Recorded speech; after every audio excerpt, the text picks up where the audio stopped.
welcome to the Elements of Improv. I'm Andy. I'm Karen. And we're Defiant Monkey Improv. And we are presenting to you a series of short videos about the elements of improv. Today, we're going to be talking about... The Dating Game! Oh! Starring Jim Lang! And his big glasses and ruffly shirt. Yes, increasing ruffles and width of ties. Yes. As the years went on. Yes. This is a relatively popular improv game. We're going to give some analysis of the way we typically see it played and some ways to improve it, make it more, to polish it up and to separate it more from some of the other games that are similar to it. This is a game of endowments and guessing. So you have in case you've never seen it, we'll wait while you look it up. Or I could just tell you. Oh, you're back. You get one person who is the dater, and then you get 3 datees who are the potential dates for the dater. So a bachelor or bachelorette and 3 bachelors or bachelorettes are the choices that they have. So the dater gets to ask questions of each of them in turn and choose whichever one she likes the best or he likes the best. And if you haven't seen it, it was on forever. Just look it up online. There are plenty of videos. And lots of famous people. We just watched one with Steve Martin on it, who actually, spoilers, won a date with Dean Martin's daughter. Yeah. There was a serial killer on once. Yeah. I don't remember. True story. So one of the first things you need are the endowments. So whoever the dater is leaves the room and you get 3 endowments. Keep them simple. They're simpler for the dating game than they are for something like Party Quirks. Because you have to keep playing the dating game while doing it. And if the endowment is too complex... And too specific, the person... If you can't talk and answer questions, it's just going to be a roll around on the floor sort of thing, or scream, or, you have to be able to answer questions. If you've seen this game on the TV show Whose Line, they play a modified version of it for TV. It tends to be much more structured. And they get the suggestions more to get interaction between the guests and such. Yeah, they kind of tailor it to the actors on the stage, and it's like, let's see Ryan Stiles have to do this, and so they torture him with it a little bit. Yeah. But if you guys are playing the game, those convoluted ones are a little more. They're more suited for something like Party Quirks. If you want to do convoluted, very quirky types of suggestions, then play Party Quirks. So the endowments should be a little simpler so you can keep the format of the game. Then if you have enough performers that you can have a host, that would be awesome. Works even better. The Jim Lang of it all. So you have the 3, let's just call them bachelors. We'll do bachelors and a bachelorette, but you can do the opposite. You can do other things. Whatever. We'll call them 3 bachelors and a bachelorette. So he's out there, the host with the bachelors, and calls out the bachelorette and asks to tell a little bit about herself for the improv game, Party Quirks. Can't talk to the bachelors yet the way they do on the show, but you can talk to the bachelorette so she can make her own character. So that's the moment she gets to set it up, or he gets to set it up, and then she sits down, and the host can ask each of the bachelors to say hello. If you want to follow the original game, they just say hi. Bachelor number 1, why don't you introduce yourself or say hi to the bachelorette? Hello. Yeah, so, and you say hello in character, and then he goes 1, 2, 3, and she goes, ooh, this is exciting, like whatever. One thing that really, really bugs me about this game is that in the dating game, there's a wall. and there should be a wall. You cannot see the potential dates. That's part of the thing. You can't see them, so you're not picking them on looks. You're picking them from the quality of their answers. That's why sometimes he or she picks the weirdest one, but they like them the most. Fine. You as the character cannot see. The bachelors aren't looking at her. She's not looking at them going, wow. But you as the actor can kind of see out of the corner of your eye, but you're watching. You should all be facing out to the audience. Do not watch each other.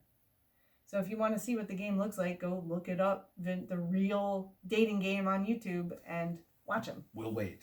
Yeah. That's fine. The bachelorette or bachelor can ask the same question all the way down the line, or you can ask a different question for each bachelor. You can ask them bachelor 1, bachelor 2, bachelor 3. You can mix up the order as long as you ask them kind of evenly the questions. This is where, as the actor, you can order them in funniest order. You know, who's the one who's going to answer this the funniest. You can tailor your questions once you kind of get a hint as what they're doing. You can tailor your question for them. As the potential dates, do not blow it all on your first answer. For example, your endowment is Elvis from young to old. So on the very first question, if you do the entirety of Elvis from young to old, you've got nothing. You just have to keep doing it over and over again, or you're just dead for the rest of the game, and decomposing, which will get you a quick laugh, but it won't do the game. So the first answer is young and aging slightly at the end. Yeah. The second one is a little older. When with the first run through on the first question, give away very little of what or who you are. Maybe just at the very end of your answer, drop in a little hint. Or really, you tailor your answer to your endowment, but you're not just blowing everything you have right away. Bachelor number 2 is losing language skills. That's one of the ones like Elvis aging. And bachelor number 3 is a pigeon. Now, this is one of those where your endowment is a pigeon, but you're also able to play the dating game. So you can't just sit there going, like the whole time, because it's like, I can go, yeah, you're a pigeon, but what funny is in the questions of that? And so bachelorette or bachelor who's asking the questions, make your questions fun and interesting. Bachelor number 2. What piece of clothing do you find the most difficult? Well, at the end of a date, if it's going well and I'm invited up for coffee, me find boob sling hooked together thingy hard off get. Oh. Bachelor number 3, where would you take me on our first date?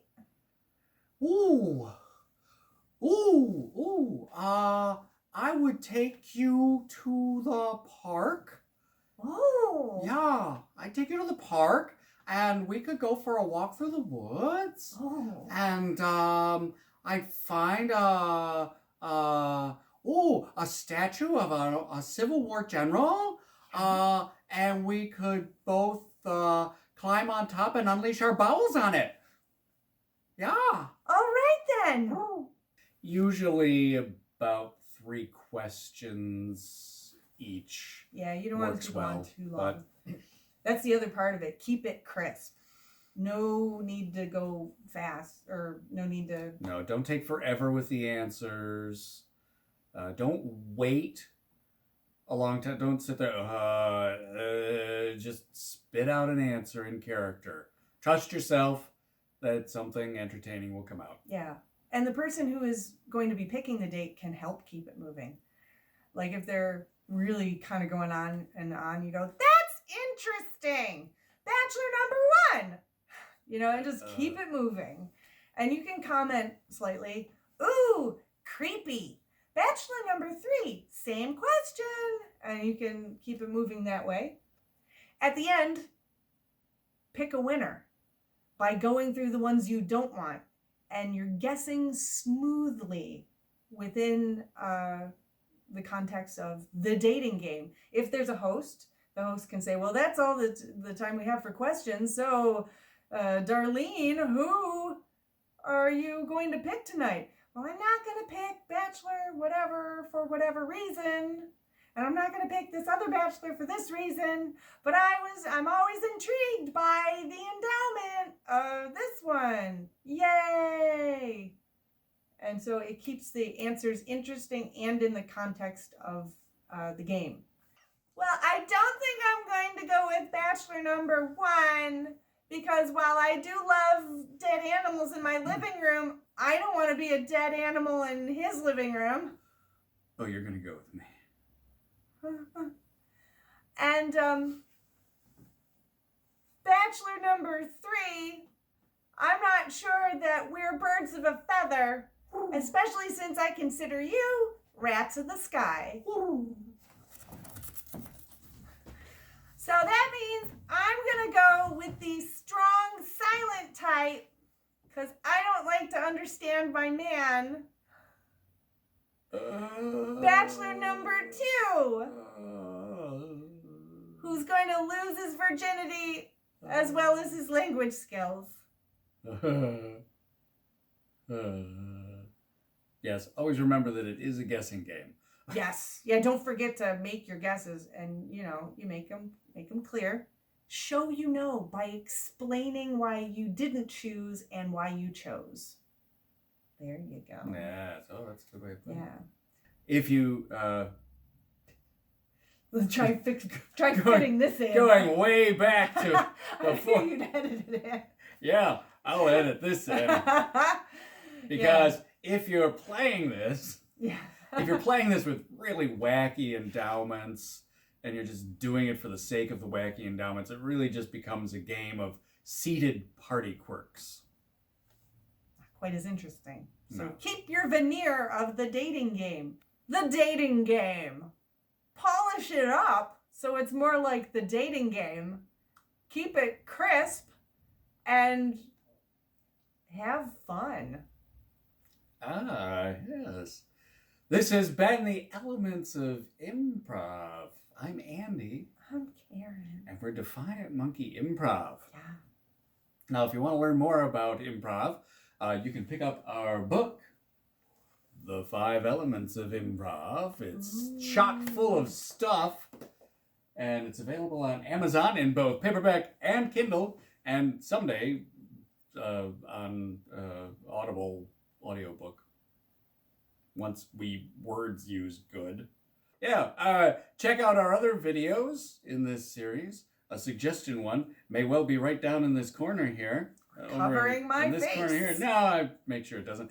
And also subscribe to our channel, please. Help, good, muchly. Also, if you want to support us, because we're professional improvisers, so we're poor, we will include our Venmo QR code. You can scan that, or you can go to paypal.me. The link will be down in the description. We would greatly appreciate it if you could, but if you can't or just don't buy the want book. to, if you're just too cheap to do it, that's fine. We don't care. We're here just They're to free. help. Yeah. Just to do what we can to help contribute to the well-being and success of improvisers all over the world, including Canada and the Virgin Islands. Look at Rastus. He's so cute. Our cat is licking its butthole. He's so cute. And above all, don't look at each other because you can't see each other. There's a wall. Characters no see. Actors, they see. And if you don't have that good peripheral vision, get your sight checked. You might be getting glaucoma.